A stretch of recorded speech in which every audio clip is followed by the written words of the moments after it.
Hello friend, welcome to my YouTube channel. आज हम विचलन विधि द्वारा समांतर माध्य ज्ञात करेंगे। आज का क्वेश्चन है कि निम्नलिखित बारंबारता सारणी से विचलन विधि द्वारा समांतर माध्य ज्ञात कीजिए। यह हमारा वर्ग अंतराल दिया है और यहाँ हमारा बारंबारता दिया है।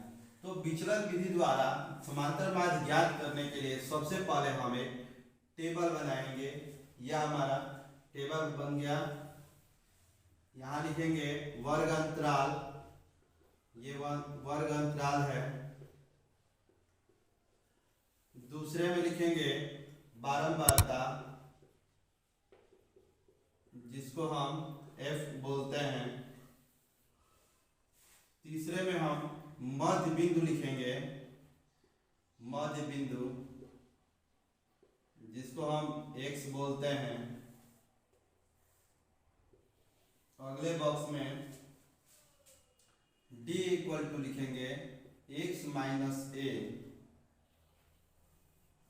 इसके बाद हम निकालेंगे U equal to x minus a upon h, और लास्ट में F इंटू U, ये हम निकालेंगे।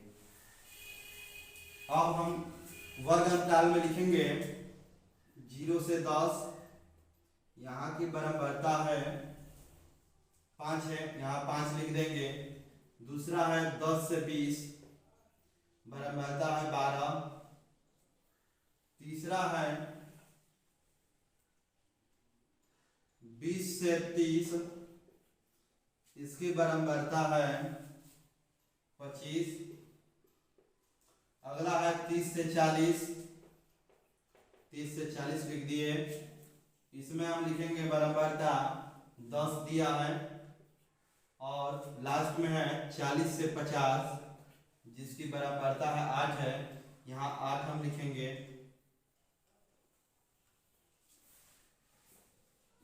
अब हम क्या करेंगे, मध्य बिंदु निकालेंगे।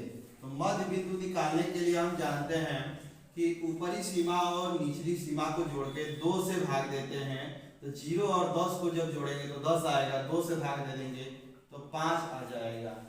10 और 20 30 हुआ, इसका आधा कर देंगे तो ये 15 हो जाएगा।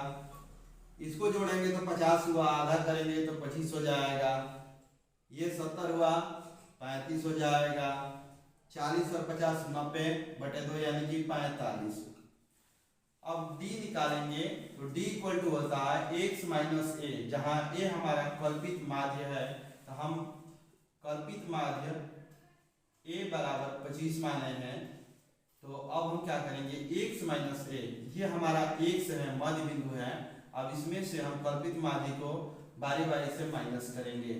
अगर x माइनस ए पहले को ले रहे हैं तो x की जगह पे लिखेंगे 5, माइनस a है, a की जगह पे 25 लिखेंगे। तो 5 में से 25 को जब घटाएंगे तो आएगा माइनस में 20। 15 में से 25 को जब घटाएंगे तो आएगा माइनस में 10।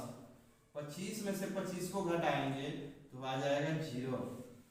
35 में से 25 को घटाएंगे तो 10 आएगा। 45 में से 25 को घटा देंगे तो 20 आ जाएगा। अब निकालना है x minus a upon H. अब हमारे पास x माइनस ए है, अब अपान एच है, यानी कि h हम देखेंगे कि जो हमारा वर्ग अंतराल है दोनों में कितने का अंतर है। तो 0 से 10 10 है, इसमें भी 10 का अंतर है। 10 से 20, 20 से 30, 30 से 40, 40 से 50, 10 का अंतर है। तो h का वैल्यू 10 हो जाएगा। यहाँ हम लिख देंगे कि h इक्वल टू 10। तो अब हम क्या करेंगे, इन सब में यानी कि x माइनस ए में 10 से भाग देंगे। तो 10 से इसमें भाग देंगे तो ये हो जाएगा -2। 10 से दे देंगे इसमें भाग तो -1, ये हो जाएगा 0। 10 से 10 में देंगे तो 1, 20 में देंगे तो 2। अब हमको निकालना है f इंटू यू। f का वैल्यू है, ये दिया है बारंबारता, और u का वैल्यू हम निकाल चुके हैं। अब इसको मल्टीप्लाई करेंगे तो जब 5 से -2 में करेंगे तो माइनस में 10 होगा। 12 से 1 में करेंगे तो -12। 0 से कर देंगे तो 0 होगा, 1 से 10 में करेंगे तो 10 होगा, 2 से 8 में कर देंगे तो 16 हो जाएगा। अब हमको निकालना है सिग्मा एफ यू, और हमको निकालना है सिग्मा एफ, यानी कि सिग्मा एफ का मतलब है टोटल बारंबारता का योग, यानी कि सबको हम जोड़ेंगे। तो जोड़े हम इसको, तो 8 और 5 13, 13 और 2 15 और 5 20, 2 कैरी हुआ, तो 2 और 1 3, 3 और 2 5, 5 और 1 6, यानी कि सिग्मा एक्स का वैल्यू आ गया 60। अब हम सिग्मा एफ यू जोड़ेंगे, तो जब हम 16 10 को जोड़ेंगे तो ये हो जाएगा 26, और -10 -12 को जब जोड़ेंगे तो ये हो जाएगा 22, जब इसको हम घटा देंगे तो ये हो जाएगा 4। अब हमारे पास आ गया सिग्मा एफ यू और सिग्मा एफ। अब हम जानते हैं कि माध्य यानी कि समांतर माध्य, जिसको हम x बार बोलते हैं, इक्वल टू होता है a plus sigma F you upon sigma F into H. यह हमारा विचलन विधि का फॉर्मूला है, जहाँ ये हमारा कल्पित माध्य है और a का मान 25 यहाँ पे लिख देंगे। सिग्मा एफ यू का मान हम निकाले हैं 4, तो यहाँ हम 4 लिखेंगे। सिग्मा एफ का मान 60 है, तो यहाँ हम 60 लिखेंगे। एच का मान 10 है, तो यहाँ 10 लिख दिए।